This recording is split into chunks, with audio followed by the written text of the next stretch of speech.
মাশাল্লাহ মাশাল্লাহ, ঢাকা এয়ারপোর্ট বিমানবন্দরে রেল স্টেশনে রোজাদার ব্যক্তিদেরকে পানি বিতরণ করা হচ্ছে বিনামূল্যে। ঢাকার প্রতিটি রেল স্টেশনে এমনভাবে পানি বিতরণ করে যাচ্ছে প্রতিনিয়ত প্রতিটা রোজাদার ব্যক্তি।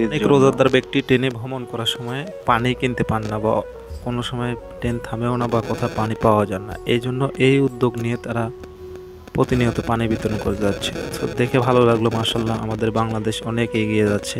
কিছুদিন আগে একটা ভিডিওতে দেখেছিলাম সৌদি আরবে কিছু যুবক ছেলে ইফতার বিতরণ করে, তারাও এই ভিডিওটি থেকে অনেক ভালো একটা উদ্যোগ নিয়েছে। আশা করি অনেক দূরে এগিয়ে যাবে ইনশাল্লাহ।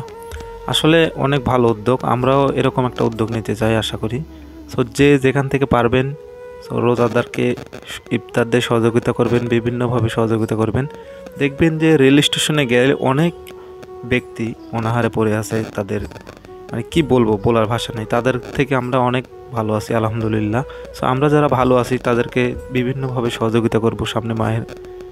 সামনে ঈদ চলতেছে, তো তাদেরকে শপিং করে দেবো, তাদেরকে খাবার ব্যবস্থা করে দেবো ইনশাল্লাহ। যে যেখান থেকে পারবেন ভালো কাজ করবেন, আমাদের যার যতটুকু সামর্থ্য অনুযায়ী দান করবেন। আর ভিডিওটি ভালো লাগলে অবশ্যই শেয়ার করে দেবেন অন্যকে দেখার জন্য অনুপ্রেরিত।